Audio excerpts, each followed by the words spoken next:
Welcome to Life in English podcast, everyone. Hi, I'm Kevin. And hello, I'm Jen. So happy to be here with you today. Kevin, how are you doing?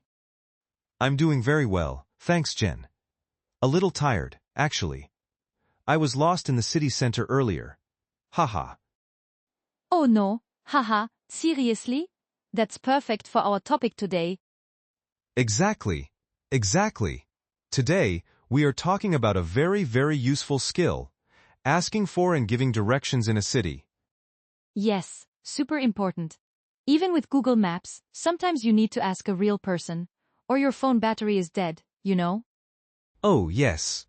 That happened to me last month. Total panic. My phone was at 1% and I was looking for a post office. I had to ask someone on the street. And, was it okay? Did you find it? Well, the person was very nice, but I was a little nervous. My English was not perfect. I said, post? Office? Where? Like a robot. Ha ha ha! Ha ha ha. I understand. But that's why we are here. To practice and learn some simple, natural phrases. So you don't sound like a robot, Kevin. Thank you, Jen. I need that. So, let's start with the basics. The first thing you need to do is to ask for help. Right? And you need to be polite. You can start with, excuse me. Yes, excuse me. Very important. Excuse me. And then your question. For example, excuse me, can you help me? Good. Or, excuse me, I'm looking for. And then you say the place. I'm looking for the train station. Or, excuse me, where is the nearest bank? The word nearest means the closest one. Exactly. Nearest is a great word. The nearest supermarket. The nearest cafe. Now, what if you have an address? You can say, excuse me, how do I get to Oxford Street? Or, excuse me, do you know where Baker Street is? Perfect. How do I get to? Is a very common and useful question. So, to review our first key phrases, excuse me, can you help me? I'm looking for, where is, and how do I get to? Excellent. Now, after you ask the question, a nice person will try to give you directions. So we need to understand the keywords they use. Let's start with the most basic words, left and right. You know these, I'm sure. I hope so. Turn left means go to the left. Turn right means go to the right. Very simple. Then we have go straight or go straight on. This means don't turn, just continue in the same direction. For example, go straight for 2 blocks. A block is the buildings between 2 streets. Sometimes people say, go along this street or walk down this road. Same idea. Now, what about corners? At the corner is important. Turn left at the corner. Yes. And at the traffic lights. Turn right at the traffic lights. Also, at the roundabout. A roundabout is that circular place where cars go around. Take the second exit at the roundabout. Exit at a roundabout. That can be confusing. The exits are the streets that leave the roundabout. First exit, second exit, third exit. Maybe we should make a joke about roundabouts. They are confusing in every language, I think. Aha, absolutely. I always get confused. Okay, other important words, next to, opposite, and between. Ah yes, it's next to the bank means it is beside the bank. It's opposite the park means it is on the other side of the street, facing the park. It's between the cafe and the bookstore. So, cafe, the place, bookstore. And finally, distance. It's not far, that's good news. Or it's about a 5-minute walk. Or maybe it's quite far. You should take the bus. Oh no. Haha, you should take the bus is sometimes bad news when you are tired. But good to understand. So we have a lot of vocabulary now. Turn left, right, go straight, at the corner, at the traffic lights, at the roundabout, next to, opposite, between, not far, a 5-minute walk. That's a good list. But you know, Jen, there is more to it than just words. There is the feeling, the experience. I have some funny stories. Oh, please, tell us. I love your stories. Well, once, I was in a big city. I asked a man, "Excuse me, where is the museum?" He said, "Oh, it's just down there." And he pointed with his hand. Okay, down there is not very precise. Haha. Not at all. I said thank you, and I started walking. After 10 minutes, I saw nothing. So I asked another person. They said, "Oh, you are going the wrong way. It's back there." Hahaha. No, back there, so you walked 10 minutes for nothing. Yes. My lesson was, always ask for more specific directions. Don't accept just down there or over there. That's a great tip. You can ask, on this side of the street, or how many blocks? Exactly. Or even repeat the directions to check. So, I go straight, turn left at the traffic lights, and it's on the right? Perfect. That shows you are listening, and you can confirm. People are usually happy to confirm. Another thing. Landmarks. Big, easy-to-see places. People use them a lot in directions. Oh, yes, like you'll see a big blue building, or it's just after the red church, or look for the supermarket with the yellow sign. Landmarks are your best friend when getting directions. They are much easier to see than street names sometimes. I have a story too, about landmarks. I was looking for a small restaurant. The person said, "It's opposite the post office." Sounds easy, right? Right? So what happened? Well, I found the post office. But there were 4 restaurants opposite the post office. I didn't know which one. I had to call my friend. Haha. Oh no. So the landmark was not enough. You needed the name of the restaurant. Exactly. So sometimes you need to ask for the name too. What's the name of the restaurant? Or, is there a sign? Good point. Also, body language. When people give directions, they use their hands. They point. It can be very helpful. True. But sometimes, confusing. I remember someone said it's that way and pointed, but with their head, not their hand. I didn't understand that way. Communication is an art, not just a science. Okay, I think we have a lot of good information now. Should we try a practice dialogue? Yes, let's do it. Let's imagine a real situation.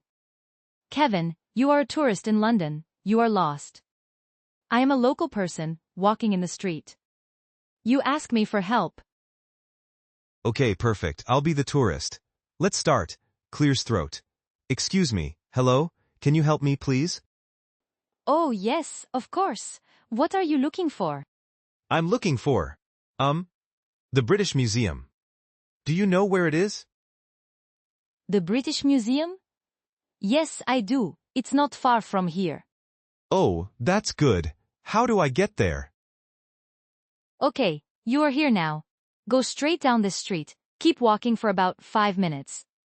Go straight. Okay. You will see a big square with a lot of people and pigeons. That's Russell Square. Russell Square. A big square. Okay.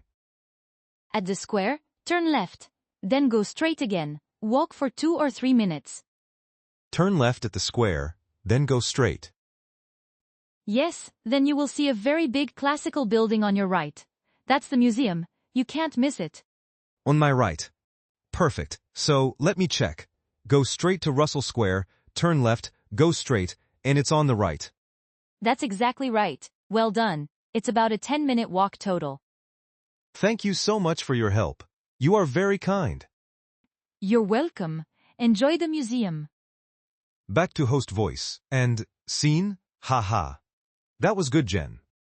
Thanks. I think that was a clear and friendly exchange. You used "excuse me, I'm looking for," and you repeated the directions to check. Perfect. And you used a great landmark, Russell Square.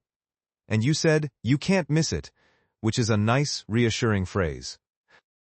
Yes, you can't miss it means it's very easy to see, but sometimes you can miss it. Let's be honest. Haha.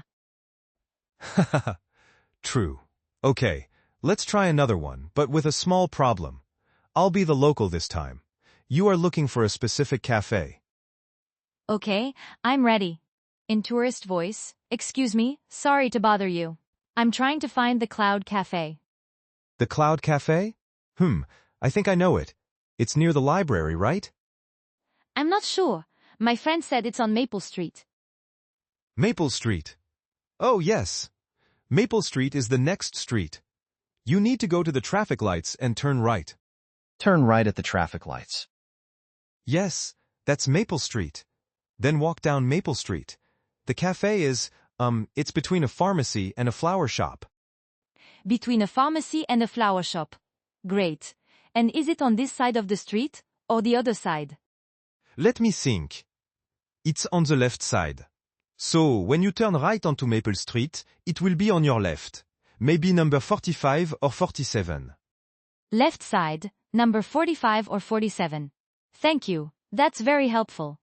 No problem. Have a good coffee. Back to host voice. See? In that one, I wasn't sure about the location, so you had to think. And I asked for more detail. This side or the other side? Yes, that's a very practical question. On this side of the street, it saves time.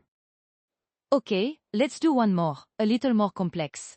You are at a big train station, and you need to find a bus stop for a specific bus. Oh, that's a good challenge. Okay, I'm the lost traveler, in tourist voice. Excuse me, hello, I need to find the bus stop for the number 12 bus. Do you know where it is? The number 12 bus? From this station. Okay, it's a bit complicated. You need to go out of the main entrance. Out of the main entrance. Okay. Then turn left immediately. Go past the taxi queue. Turn left, past the taxis. Then you will see a pedestrian crossing. Cross the street there. Cross the street at the pedestrian crossing. On the other side, turn right. Walk for 1 minute. The bus stop is just after the newsstand. It's a green sign. Okay, let me see. Main entrance, left, past taxis, cross the street, turn right, walk, after the newsstand. Green sign. That's it. It sounds like a lot, but it's only 3 minutes. Thank you so much for the detailed directions. I really appreciate it. You're welcome. Good luck. Back to host voice. Phew, that was a lot of steps. But you used very clear sequencing, then after that, and specific points, main entrance, taxi queue, pedestrian crossing, newsstand. Yes, in complex situations, breaking it down into small steps is the key, and using other things you can see as markers. I think we've covered a lot.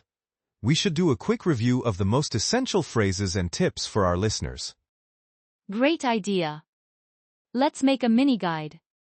First, how to ask for directions. Always start polite. Excuse me. Then choose your question. Can you help me? I'm looking for place. Where is place? Or how do I get to address street? Next, how to understand directions. Key vocabulary. Turn left, right, go straight, at the corner traffic lights roundabout. Prepositions for location. Next to, opposite, between. Words for distance. Not far, a 5-minute walk, quite far. Now, our top tips. Tip number 1. Ask for specifics. Don't just accept over there. Ask how many blocks, or on which side. Tip 2. Use landmarks. Listen for them, and use them when you give directions. The big blue building, the red church. Tip 3. Repeat the directions back to the person to check. So, I turn left, then right. This is very helpful. Tip 4. Don't be afraid to say you don't understand. You can say, sorry, I didn't understand. Can you say it again, please? And tip 5. Always say thank you, even if you are still a little confused. It's polite. Excellent tips. I will remember them for my next adventure in the city. Me too. Okay, we are almost at the end of today's Life in English podcast episode. Yes, it was a lot of fun. I hope you, our listeners, found it useful. Remember, practice is key. Maybe try to give directions in your own city in English. Absolutely. And now, for our viral call to action. We have a question for you. Yes. Tell us in the YouTube comments below, what is the funniest or most confusing experience you've had when asking for or giving directions? Try to answer in English. We want to read all your stories. Maybe you got lost like Kevin, or you gave someone the wrong directions. Share your experience. It will be great practice for your English. And we promise to read the comments. So, that's all for today. Thank you so much for listening to Life in English podcast. Thanks, everyone. I'm Kevin. And I'm Jen. Remember, don't be a robot when you ask for directions. Haha. Bye-bye. Bye. See you next time.